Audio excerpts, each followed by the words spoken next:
Good morning বন্ধুরা, কেমন আছো তোমরা সবাই? আশা করছি ভালো আছো। চলে এসেছি আবারও একটি নতুন ব্লগ নিয়ে। সকালবেলা একটু মর্নিং ওয়াক করতে বেরিয়েছি আর ভাবলাম তোমাদের সাথেও একটু গল্প করা যাক। কাকিমার হাতে ছিল একটি লাঠি, নেওয়ার কারণও ছিল তোমাদেরকে বলছি। আর আজকে হচ্ছে বৃহস্পতিবার, 15ই আগস্ট। অনেকটা দিন পর কিন্তু ভিডিওটা নিয়ে তোমাদের সামনে এসেছি। আর এদিকে দেখো, মর্নিং ওয়াক করতে যাওয়ার পথে না হরিতকি গাছ দেখলাম, প্রচুর ফল ধরে রয়েছে ছোট ছোট। আমিও যেহেতু ফার্স্ট টাইম দেখলাম, তাই ভাবলাম তোমাদের সাথেও একটু গাছটি শেয়ার করি। তো আজকে বৃহস্পতিবার, 15ই আগস্ট, তবুও যেন মনটা ভালো নেই একদমই। কেন বলো তো? চারিদিকে হয়তো তোমরা খবরটি শুনেছো, আর ফোনটা নিয়ে সারাদিন বসলে না ওই একটা ঘটনা যেন কানের মধ্যে বাজতে থাকে। আর এখন যে পরিমাণে অডিও রেকর্ডিংগুলো ভাইরাল হচ্ছে, সেই অডিও রেকর্ডিংগুলো শোনার পরে না মন মানসিকতা সত্যিই খুব খারাপ। ভালোই লাগে না কিছু করতে, কিছু পোস্টও করতে ইচ্ছা করে না। তবে আবারও প্রমাণিত হলো জানো তো, যে মেয়েরাই মেয়েদের আসল শত্রু। আর মেয়েরা যদি মেয়েদের শত্রু হয়, তাহলে তো পাশে এরকম পাশবিক জানোয়াররা থাকবেই মেয়েদেরকে অত্যাচার করার জন্য। জানি না এর সঠিক বিচার হবে কিনা, তবে আমি ভগবানের কাছে প্রার্থনা করি যারা এরকম নির্মমভাবে একটি মেয়ের প্রাণ নিয়েছে, তাদের যেন কঠিন থেকে কঠিনতম শাস্তি হয়। এটাই আমি ভগবানের কাছে প্রার্থনা করি। ভিডিওটি এডিট করতে বসেও ঠিক মতন আমি এডিট করে উঠতে পারছি না জানো তো। আর আজকে 3-4 দিন পর তোমাদের সামনে এই ভিডিওটি আমি এডিট করতে বসেছি। বুকটা কেঁপে কেঁপে উঠছে। আর আজকে স্বাধীনতার দিনে এই একটা কথাই বারবার মনে হচ্ছে যে সত্যি মেয়েরা স্বাধীন নয়। তো যাই হোক, দেখো এদিকে মর্নিং ওয়াক করে বাড়িতে চলে এসেছি। আর আগের দিন মর্নিং ওয়াক করতে গেছিলাম, তো আসার পথে এই গাছটি নিয়ে এসেছিলাম। তো আমার নিজে এখানেই বসিয়ে দিয়েছি একটা টবের মধ্যে। আর কাকিমা যে লাঠিটি নিয়ে গেছিলো তোমরা দেখেছো, সজনা পাতা নিয়ে আসার জন্যই নিয়ে যাওয়া হয়েছিল। তো হাই প্রেশার, মানে প্রেশারটা একটু আপ ডাউন করছিল বলে সজনা পাতা নিয়ে এসে খেলে খুব উপকার হয় হাই প্রেশার যাদের, বিশেষ করে সজনা পাতা, ভাড়ালি, থোড়, তো সেই কারণে সজনা পাতা নিয়ে এসছে। তো বাড়িতে এসে দেখো এখন বাজে ওই 6:30 মতো। তো সকালের আশিপাশি সবে যে কাজকর্ম করে নিলাম, থালা বাসনগুলোও কয়েকটা ছিল সেগুলো ধুয়ে রাখলাম। এখন তো আর রাতের থালা বাসন রাতেই ধুয়ে নিতে পারি না, কেন কি বাইরে এসেই তো আমাকে সব কাজটি করতে হয়, তো সেই কারণে।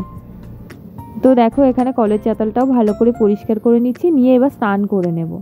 স্নান সেরে পুজো দিয়ে নেব। আজকে যেহেতু বৃহস্পতিবার, তো সেই কারণে আজকে পুজো দেওয়ার দায়িত্বটি আমার পড়েছে। তো দেখো স্নান সেরে আমি চলে এসেছি সোজা ঠাকুর ঘরে। আর বৃহস্পতিবার করে সিংহাসনের সমস্ত কাপড়গুলো নতুন করে আবার চেঞ্জ করা হয়। তো কাকিমাই বললো যে একটু পুজোটি তুমি দিয়ে দিও। তাই আমি বললাম ঠিক আছে। সকাল সকাল যখন সমস্ত কাজকর্ম হয়েও গেছে, আর ও কাজে বেরোবে সেই 10টার দিকে, তাই ভাবলাম পুজোটা দিয়ে দিই। তো ঠাকুরের ফটোগুলোতে কি সুন্দর করে এরকমভাবে জামা পরানো হয়। তো এটা নতুনভাবেই দেখলাম জানো তো এখানে এসে। বাড়িতে গেলে যখন আর কি আমি এরকম ফটোগুলোতে, আমি দেখেছো তো ফটো আছেই, তো এরকম জামা পরিয়ে রাখলে কিন্তু বেশ ভালো লাগে। তো কি সুন্দর লাগছে। তো এক এক করে সমস্ত ঠাকুরগুলো মুছে মানে জামা পরিয়ে, নতুন নতুন জামা পরিয়ে বসিয়ে দিচ্ছি। তবে আজকে সকালে ঘুম থেকে ওঠার পর না মনটা ভীষণ খারাপ ছিল। কেন বলো তো? ওই যে বাড়িতে আর পুজো দিতে পারছি না, তো ঠাকুর ঘরটা তো ওইভাবেই বন্ধ আছে, বন্ধ নেই মানে খোলা থাকে, তবে তো পুজোটা আর দেওয়া হয় না। ঠাকুমা যেহেতু অসুস্থ, তো সেইভাবে পুজোও দিতে পারে না। সুস্থ থাকলে ঠিক যাই হোক করে একটু পুজো দিয়েই দিত, কিন্তু এতটাই অসুস্থ যে আর জল মিষ্টিও দিতে পারে না। তো এক এক করে আমি এবার ঠাকুরের সিংহাসনটি ফুল দিয়ে সাজিয়ে নেব। তার আগে দেখো ঘরটি বসাবো বলে এই প্লেটের মধ্যে একটুখানি সিঁদুরের ফোঁটা দিয়ে নিচ্ছি 5টি, আর ধান দুব্বাও দিয়ে নেব। নিয়ে তারপরে ঘটের মধ্যে স্বস্তিক চিহ্ন এঁকে সুন্দরভাবে ঘরটি বসাবো। তো বেশ কিন্তু ভালো লাগছিল জানো তো। পুজো কিন্তু এখানে এসেও সুন্দরভাবে আমি দিতে পারছি, এটাই অনেক ভীষণ ভালো লাগছে। আজকে আবার একটি নিমন্ত্রণও আছে আমাদের, নারায়ণ পুজো আছে এক দিদির বাড়িতে, তো নিমন্ত্রণ করে গেছে, তো সেখানেই যাব। তবে দেখো না মেঘলা মেঘলা ওয়েদার করছে, জানি না আজকে সারাদিন কি হবে। আরে হ্যাঁ, তোমাদেরকে বললাম না যে তোমাদের দাদাভাই আজকে কাজে বেরোবে, তো আজকে তো ছুটি, স্বাধীনতা দিবস যেহেতু, তো সে কারণে আজকে ছুটি আছে, বাড়িতেই থাকবে। রান্নাবান্নাও দুপুরবেলায় আমার তেমন একটা নেই কিছু, একটা কি প্ল্যানিং করে রেখেছে দেখা যাক। আর এদিকে দেখো আমের পল্লবগুলোতেও আমি সিঁদুরের ফোঁটা দিয়ে দিচ্ছি একটু করে। তবে আমাদের ওখানে যেরকম স্বাধীনতা দিবসের দিন এরকম পাড়ায় পাড়ায় সবাই আর কি পতাকা উত্তোলন করেন, বেশ ভালো লাগে। কিন্তু এখানে পাড়াটাও কিন্তু বেশ বড়, তেমনভাবে কিন্তু এই জিনিসটা মানে দেখতে পেলাম না। সকালবেলা যে মর্নিং ওয়াক করতে গেলাম রাস্তার মোড়ে, বা মানে কোনো এরকম একটা সবাই বয়স্করা মিলে যে একটা পতাকা উত্তোলন করবে, সেই জিনিসটাও এখানে খুব একটা দেখা যায় না। তো মনেই হচ্ছিল না যে আজকে স্বাধীনতা দিবস এখানে বিশেষ করে। বাড়ি থেকে কিছু ভিডিও ফটো পাঠিয়েছিল যেখানে আর কি সবাই মিলে পাড়ার পতাকা উত্তোলন করেছে, দেখে বেশ ভালো লাগছিল।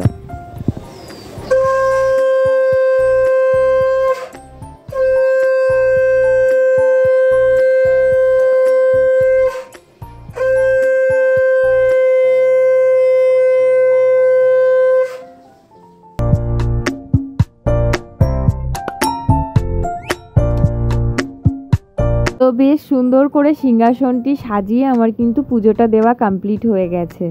তো সেই কারণে তোমাদেরকে আরও একবার আমি দেখিয়ে দিলাম কি অপূর্ব সুন্দর লাগছে। আর সকাল সকাল সমস্ত কাজকর্ম করার পর পুজোটা দিয়ে নিলেই তোমার যেন বেশ একটা শান্তি অনুভব করতে পারবে তুমি। আর ভোলানাথকেও আমি সুন্দরভাবে স্নান করিয়ে সাজিয়ে গুছিয়ে বসিয়ে রেখেছি। তো চলো এখন সকালের ব্রেকফাস্টই করে নিই। তো আজকে সকালে ওই যে এখানে এসে বেশিরভাগই কিন্তু চা দিয়ে রুটি দিয়ে খাওয়া হচ্ছে, বিশেষ করে ওই খাচ্ছে। আর চা আমি তো খুব একটা খাই না, তবে রুটিটা খাচ্ছি। কলা থাকে ঘরে, কলা দিয়ে রুটি দিয়ে। তো আজকে বললো কি ওকে চিনির রুটি করে দিতে, তো সে কারণে দেখো ওকে 3টে চিনির রুটি করে দিয়েছি আমি। 3টে বলতে 2টো চিনির রুটি আর একটা হচ্ছে প্লেন রুটি, যেটা কিনা চা দিয়ে খাবে, আর চিনির রুটিগুলো শুধু শুধুই খাবে। আর আমি একটা অনেক দিন পর চিনির রুটি বসালাম, মানে করলাম। তো বেশ ভালো লাগে কিন্তু, মানে আটা দিয়েই আর কি, একটুখানি তেলও লাগে না কিন্তু ওই যে চিনিটা দেওয়া থাকে ভিতরে, সে কারণে কিন্তু উপরটা দেখে মনে হচ্ছে একটু করে হয়তো অয়েল ব্রাশ করে দিয়েছে, কিন্তু একদমই না গো। তারপরে 1 কাপ চা বসিয়ে দিলাম ওর জন্য। তো এবার চা দিয়ে রুটি দিয়ে খেয়ে ব্যাস বসবে। এবার দুপুরবেলা আমি তোমাদেরকে বলছিলাম না যে একটি প্ল্যানিং ছিল, তবে আমি ভাত রান্না করেছিলাম, আমাকে বলেনি তেমন কিছু। তারপরেই দেখো আজকে একটা স্পেশাল অফারে 3টে পিৎজা একসাথে পেয়েছে, সেটাও কিনা 190 টাকা। এটা বিশ্বাস করাই যায় না গো। তো অনেকক্ষণ ধরেই দুপুরবেলা দেখছিলাম ও ফোনটা নিয়ে এরকম কিছু একটা করছিল, তো তারপরে দেখলাম হঠাৎ করে 3টে পিৎজা চলে এসছে। তো 3টেই কিন্তু ভেজ ছিল, তবে টেস্টি ছিল, খুবই সুন্দর ছিল খেতে। ডমিনোজ থেকে, ডমিনোজের পিৎজা তো জাস্ট অসাধারণ, ওয়াও বলতে গেলে। লাস্টেরটা কিন্তু পনির ছিল, আর ওই দুটো ভেজই ছিল, কিন্তু খুব সুন্দর স্বাদ ছিল। তারপরে দেখো সন্ধ্যা হয়ে গেছে। তোমাদেরকে বলছিলাম না একটা দিদির বাড়িতে পুজো আছে, নারায়ণ পুজো। তবে আজকে বেলা 1টা থেকে বৃষ্টি শুরু হয়েছে, আর এখন বাজে 5:45। সেই এতক্ষণ বাড়িতেই বসেছিলাম, তারপরে এই বৃষ্টিটা একটু ধরলো, তারপরে ওই দিদির বাড়িতে এসছি। এসে দেখি পুজোটা জাস্ট শেষ হলো, না হলে এই পুজোটা কেমনভাবে হয় তোমাদের সাথে একটু শেয়ার করতাম। যেহেতু নন বেঙ্গলি দিদিটি, তো সেই কারণে এদের মধ্যে পুজোটা একটু অন্য রকমের হয়। তো আমি আসার পর এতটাই যত্ন করছিল আমাকে, মনে হচ্ছে যেন কত জন্মের চেনা আমার, মানে সে কি বলবো। তো আসার পর সঙ্গে সঙ্গেই আর কি কপালে যজ্ঞের ফোঁটা দিয়ে দিল, হাতের মধ্যে সুতোটি বেঁধে দিচ্ছে, তারপরে প্রদীপের তাপ নিতে মানে তাপ দিয়ে দিচ্ছে, তো এরকম আর কি। তো ভীষণই যত্ন করছিল। তারপর প্রসাদটা নিয়ে তো আমি চলেই আসবো, তবে আমাকে বলছে তুই একটু বস, আবার তুই করেই বলছে, মানে এতটাই আন্তরিকতার সাথে আমাকে বলছে, আর এতটাই ভালোবেসে ফেলেছে। আর আমিও খুবই ভালোবেসে ফেলেছি, দিদিটা সত্যিই খুব ভালো। হাসিটা দেখলেই তোমরা বুঝতে পারবে, একদম নিখুঁত হাসি, কোনো ভেজাল নেই, দেখতেই পাচ্ছ কি হাসি।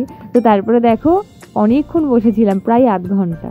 তারপরে এই যে প্রসাদ দিয়ে দিয়েছে, পুরি সুজি, তারপরে আমরা যেরকম সিন্নি প্রসাদ করি, ওরা কিন্তু এরকম শুকনো প্রসাদ করে, সমস্ত কিছু দেবে, চালের গুঁড়ো দেবে, কাজু কিশমিশ সমস্ত ফল দিয়ে এরকম শুকনো, ছাতু তারপরে ময়দা দিয়ে এরকম শুকনো প্রসাদ করবে। তো প্রসাদটি খেতে কিন্তু বেশ ভালো হয়েছিল। আর এদিকে দেখো রাতের জন্য লুচি তরকারি পায়েসও দিয়ে দিয়েছে। তো রাত্রিবেলা ডিনারটাও কমপ্লিট করে নেব। তো এখানেই তাহলে ব্লগটি এন্ড করছি। অনেক কষ্ট করে কিন্তু আজকের ব্লগটি আমি এডিট করলাম। তো কেমন লাগলো পুরো ব্লগটি অবশ্যই জানিও একটি কমেন্টে। যদি ভালো লেগে থাকে তাহলে অবশ্যই একটি লাইক করে দিও। আর তোমরা প্রত্যেকেই কিন্তু খুব সাবধানে থাকবে, চারিদিকের অবস্থা সত্যিই খুব খারাপ। সবাই ভালো থাকবে, সাবধানে থাকবে, সুস্থ থাকবে। দেখা হবে নেক্সট ব্লগে। চলো বাই, গুড নাইট।